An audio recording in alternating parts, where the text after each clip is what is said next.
So much more to get to, including Richard Carr, Buick GMC Cadillac, the Baylor guest hotline. We're now joined by Baylor assistant head coach Joey McGuire. Let's go. What's up, man? How are you? We are doing great. Paul Catalina is with me. Craig Smoke is with me. And you're with us. It's all that matters. And did you ever think at one point when you were thinking about getting into coaching that you would have the term or the phrase Instagram takeover? No, never. In fact, I don't have an Instagram, and so that was and whenever Larry came up with that, our new recruiting director, whenever he came up with it, I was like, dude, I'm gonna need some help. And he said, "Don't worry, Jordan's gonna reach out to you. He'll tell you what to do." So it was. I will tell you this: it was a lot of fun. Did you ever use like a filter, like put dog ears or anything on yourself? No.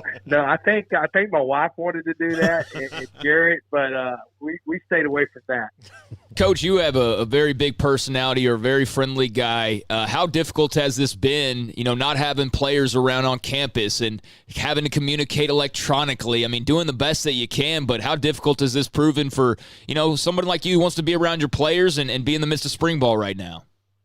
Well, man, it's tough because whenever you look at the big picture, I mean, there's so many things going on in this world right now, and so many people that are sick, and of course we've had so many deaths. So it's for me, whenever I say this, I feel kind of selfish, but it's really killing me. It's one of those deals. We actually had a psychiatrist that played baseball at LSU, he's a good friend of Coach Aranda, talk to the coaching staff so we could kind of talk to our kids about it. But one thing he talked about was people, kind of losing their identity.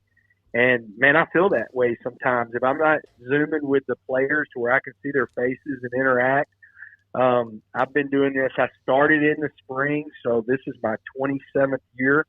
And for 26 years, I've had spring football. And so not being out on the grass with the players, being in the locker room with the players laughing, being in the coaching office, watching film and cutting up, I mean, you really kind of lose who you are. So it's been really tough. Thank the Lord we're healthy, and I'll take that over anything. I've got to spend some great time with Debbie and Garrett, but it's really tough. I think it's tough on everybody, but for people that are really social and really routine oriented and schedule oriented, it's been something. It's not a lot of fun right now. Couldn't you recruit during any time because of who you are, your personality, how positive you are, your ability to react, to reach, and relate to people? Well, the recruiting part, besides us not being able, of course, the best part about recruiting to Baylor is being on Baylor's beautiful campus and being around the people. So that's the tough thing for the guys that have never been on campus or maybe been on one time. But the recruiting part, if you think about it, you have more access to these kids because they're in the same boat you are. Mm-hmm. I mean, they're all sitting at home. They're doing their stuff online. They're eager to talk to people and FaceTime. So, man, that's been really our recruiting staff has done a phenomenal job of being organized. Coach Aranda's got a great plan with that. And so I think we have done as good a job as anybody of taking advantage of being able to reach these kids. We've actually got a couple commits during this time. So I think we've done a good job with that, but that has kind of been the easier part of having access to these kids. Do you guys have any kind of plan in place yet for if you have a truncated summer practice where you may not have as much time to do installs with a new defense and a new offense? Well, once the Big 12 went to the Zoom meetings, we were recording stuff and the kids could go on to XOs and watch the recording. But once we were able to do live meetings, I think these guys are picking it up pretty quick. I reviewed yesterday. We had a meeting, and I reviewed with my guys install 1 and install 2. And I mean, other than I have not seen them do it, I mean, I know the kids, so it's easier for me. I feel like they have a good grasp on what we're installing. But we'll have a plan. I mean, that's one of the the strong points, I think, of the staff. I think we're very organized. I think we have a good schedule and we have a plan, and that will all be dictated on the health and of our kids and when we can get them ready to play once they say we can come back. How have you felt this staff has been able to gel? Obviously, Randa's been stuck in Baton Rouge, and you guys were already kind of spread out to begin with. But how has that worked just in, not only getting your plans in place, but also getting to know each other a little bit, because there's a lot of familiarity that also needs to be established? Yeah, well, it's been fun from the standpoint we already had a feel for each other because we're in the office. I mean, the tough thing about all of this is that the staff, we have not seen the kids do what we're asking them to do football-wise. But as far as getting familiar with each other, we had a good couple of months of being in the office and watching film and stuff like that. And then, I mean, we see each other every day. I mean, we're in a Zoom meeting with each other or with the kids at different parts of the day on certain days. But as far as the coaches, I mean, I just got off I had to run to Waco because my computer was screwing up, and our ID department did a great job taking care of me. But on the hour ride back, I wasn't watching it, but I was listening to a Zoom meeting with Coach Roberts, and we're talking about OU and what everybody's seen and stuff like that. So we're in contact, and we have some characters on this staff, and so it's been a lot of fun to get to know each other and the one thing that the key part that we're missing that we're going to have to, really just accelerate once we get back is we just haven't coached with each other. We haven't been on the field and I know how Coach Roberts teaches and I really have enjoyed getting to know him, but I haven't seen him coach. And so I'm anxious to be out on the field with him and coach with him. Yeah, that's the you think about with the players, the practices, the hands-on and all that, and then you guys haven't done that yourself. And no, is there anything? This came from our Willis Law Firm chat room. Ask Coach McGuire: is there one thing he's enjoyed about the new staff that you didn't or couldn't have seen coming after you made the decision to stay? I think so. The thing that I really enjoy, and I don't know if I didn't see it coming or not, but you have a bunch of guys that really respect what was done here at Baylor from the old staff. And a lot of times you don't get that because, it's like, hey, we're going to do it my way or our way. And then the other thing is, it's a real unique situation. You usually don't have coaches coming in off an 11-win season. Most of the time when coaching staffs come in, they're having to rebuild stuff and they're having to find out when they weren't successful versus why they were successful. So, man, it shows a lot of confidence. I've said this before. It shows a lot of confidence that Coach Aranda has in himself and what was done here before. But that's been a lot of fun. I mean, they really respect what we've done. And then again, I'm all about people. So I really enjoy being around people and getting to know different people and personalities. And with me doing this for 27 years, I knew a lot of these guys. I knew Coach Stewart. He recruited us whenever I was at Cedar Hill and he was in Maryland. I actually, when he was with the Dallas Cowboys, he and I were sitting next to each other on a plane flying to Wisconsin to both do a clinic, and that's when I first met him, and I knew who Coach Aranda was. I spent a day with him last year with Coach Marinelli with the Cowboys and Fedora. I knew Coach Fedora. I knew Wickline. And, and then I have a lot of buddies that know those guys. So I kind of knew what different groups were coming in, and it's fun to put the personalities behind the names and get to know each other. Does it help that a lot of those guys have been high school coaches or connected like Coach Fedora? I mean, his brother is a legendary high school coach. Yeah, it does. It helps. You also have a large group. I want to say maybe in the entire group that it's at least have had some connection to Texas, whether it be through high school recruiting Texas, coaching high school football. Every one of those guys have, you got Juice who was a great football player at Richardson Bertner and played at Houston and he's coached in the Big 12.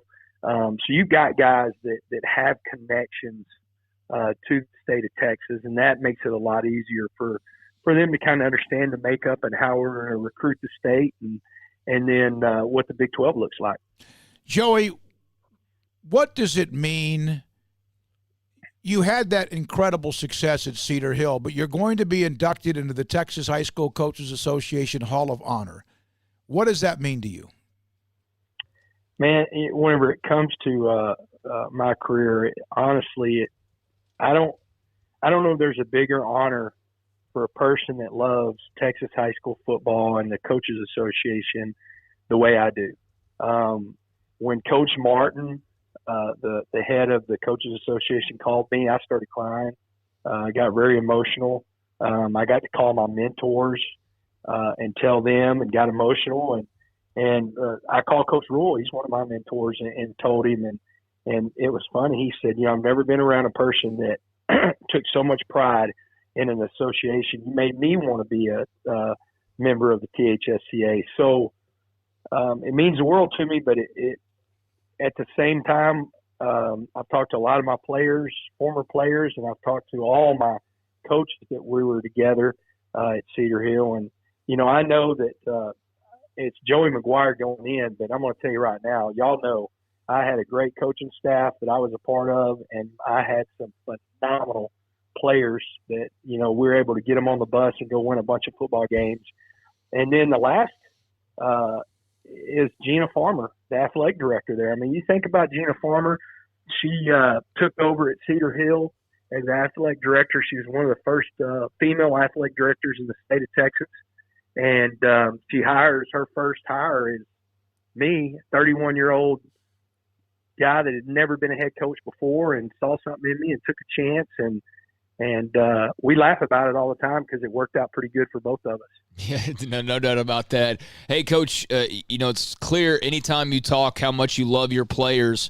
For these young men, 18 to 22, 23 years old, this new normal that we're all getting used to is an adjustment, but for them especially, and I know you've got to probably have some level of concern as a staff that they're not under your watchful eye, but just how kind of nerve-wracking is that, and how much are you just concerned for them in this disruption in their normal lives?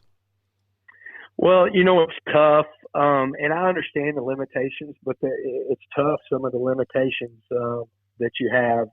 I will tell you this, and I'm a huge fan of this guy. I mean, it's one of the reasons I stayed at Baylor. But Mac Rhodes and his staff, our wellness staff, Kenny, I mean, what they've been able to do to get, bands and different things for our kids to work with. Our nutritionist, Jay Buzz, what she's been able to do.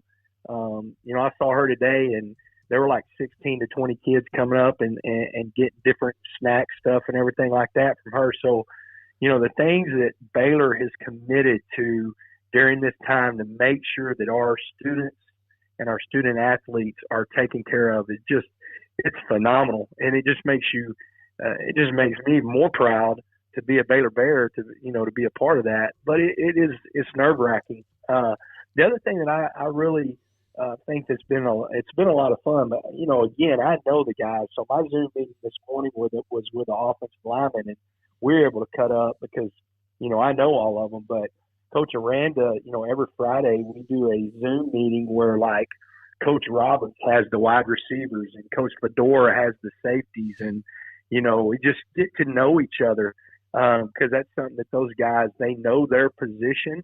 But they don't know the entire team. So that's been a lot of fun, and it's been some really good feedback from the players and the coaches. Joey McGuire, assistant head football coach at Baylor, with us on SicEm365 Radio. Coach, one of the things I wonder, just from your perspective, you were talking about the Coaches Association. I was back home in Florida a couple years ago for my high school reunion, and I was at the football game that night. And, some of the coaches that coached me in high school were there, the kind of retired guys. And one of the things they were asking me about was, what do you think the difference is between Florida and Texas? And I said, you get split hairs on the talent probably all day long, who has more and better, and it's really 6 of one, half a dozen of another. But I felt that the coaching was much better in Texas, partially because of resources. But do you think that has to do with the fact that as the Texas High School Coaches Association, you are unified more than pretty much all the other 49 states? Well, I 100%. You said it perfectly. I would like to find any organization any organization, period, that has a stronger voice in a state than the THSCA and their work with the UIL. I mean, there's been legislation after legislation that hasn't gone through at different times because of the voice of the Texas High School Coaches Association, and that, oneness and what we believe in and how we're trying to take care of the student athletes. And you've had so many things pass also of just, you have a unified tackling certification that you have to do to coach on the field at the state of Texas. I mean, you have to be CPR certified. You have to be a full-time employee of the school district to coach in the state of Texas. So, and the majority of those full-time employees, probably 99% of them, are college graduates that are certified to teach a subject. So that doesn't happen anywhere else. I mean, you can talk about that, but that really does not happen anywhere else outside of the state of Texas. So I'm with you. I coached enough Under Armour games to know that there are athletes everywhere, and Florida has some just freak athletes. But the organization, the THSCA, and what they do, and the public schools and the UIL, it's amazing what those guys can do and the power they have.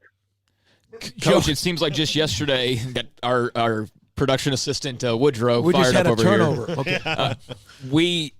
I don't know. It just feels like just yesterday when you guys were having to scrape together a class in basically no time at all, and yet now these guys are going to be seniors next year. And I know there's still some uncertainty and all of that, but Charlie and Terrell Bernard and John Lovett and the list goes on and on. Treston Ebner.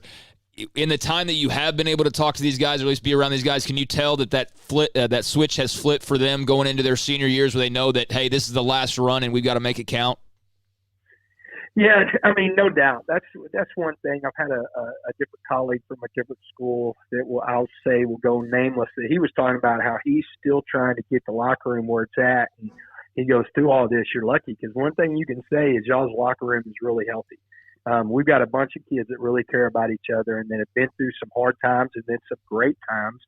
And so it's really fun. Those guys, they're taking on the leadership role. And I have a unique perspective because I have a kid that came in that class with Garrett. And so I get to see a lot of different things from a dad's eye and, a coach's eye. So these guys, they're ready to go and they're exciting. They're excited about the possibilities. They're just, chomping at the bits to get back on campus. But, I think we all are. I think that's, everybody is around the nation to kind of get back to a little bit more normal. But, yeah, they're excited. And we have some strong leaders. I mean, you named them. Petrie, another one. I mean, there's your loan. When we came in, that was our one commit, and, man, what a leader. And what's really cool about these kids, too, like Terrell Bernard will graduate this summer and have 2 years of eligibility left. Petrie's going to graduate this summer and have 2 years of eligibility left. Tyler Henderson's supposed to graduate, I believe, this summer with 2 degrees.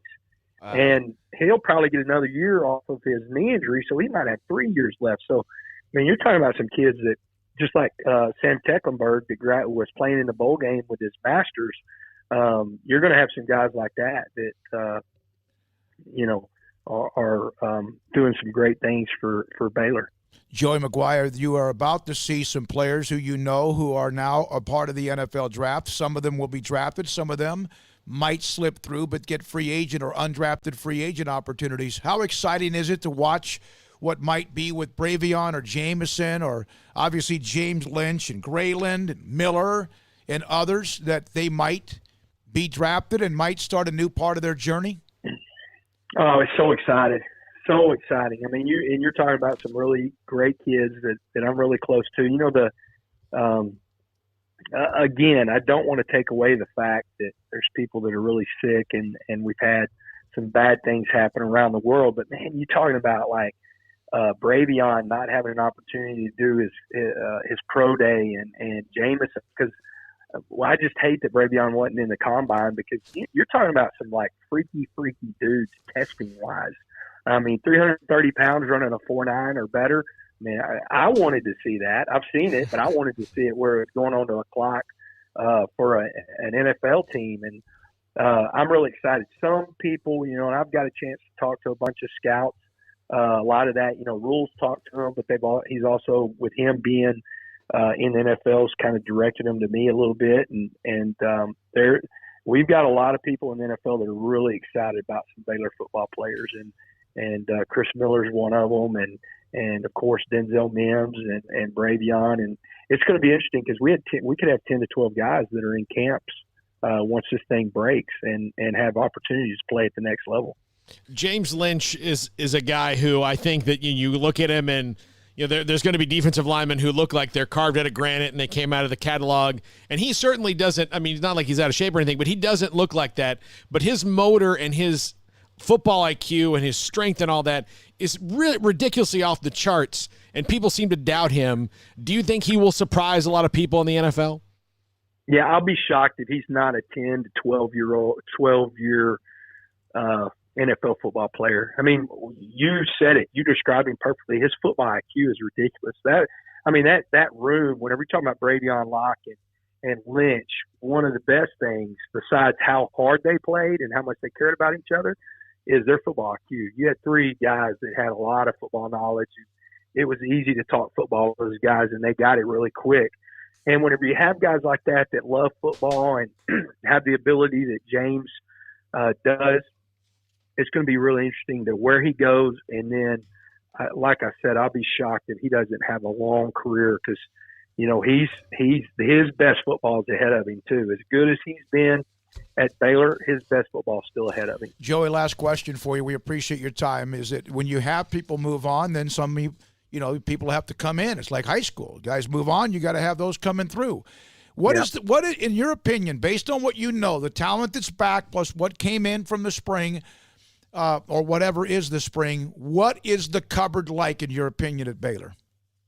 Oh, we're excited and we're going to be ready to go. I mean, first of all, on the offensive side of the ball, you really have 9 starters coming back. You could say 8, but I count 9 because you had a rotation at tailback. So, you lost Mims, you lost Tech, and you lost Hasty, but you also love it. And Tristan played a lot, so it's they started some games. So you really have 9 back on offense. I can't wait to see Coach Fedora and that side of the ball, that staff. I mean, you've got a seasoned play caller and a guy that's had a lot of success in college calling plays in Coach Fedora. So I know really excited about that. And then on the other side of the ball, you have a lot of talent, a lot of young talent that it's kind of their time. I mean, you got some older guys like Terrell, and like Raleigh, who, have played a lot of football games. But you can put 10 guys on the field that played in the Sugar Bowl. And so that played in the Big 12 championship. So it's not like, yes, we lost a lot. We lost a lot of games on that side of the ball, but we also have a lot of guys that are going to be able to come in and play. And it's always fun. Somebody's going to step up that you didn't think was going to. Somebody's going to have a year that you didn't think was going to. You knew they could, but their light came on. And man, it's really exciting as a coach to see that happen. Joey, if anyone ever had a bad day, they need to meet you because they'll change. Their day will change. We appreciate you all the time. It's great. It's interesting that back earlier, about 4 months ago, you and I traded texts because what you were trying to figure out. And then I'll never forget, you were one of the first people to text me and make sure I was doing okay. When here we are with Paul and Craig, and we're right here, and things are great, and the SicEm365 people are fantastic. And thank you for being a part of our show. Well, I'm a big fan of theirs. I know those guys, and they've been so awesome to me since I got there. But it's probably the smartest thing they did was to get you guys. I mean, you know what I think of you, but what you bring to Baylor and to this community and the way y'all cover sports, it's really important what y'all do, and the professionalism that y'all do it with is just amazing. And I just appreciate y'all, and I appreciate them having the vision to do what they're doing. And me, man, I'm a huge fan of you guys, and I really appreciate y'all. Thank you, Coach. Thanks, appreciate Coach. you as always. Joey McGuire, assistant head coach at Baylor.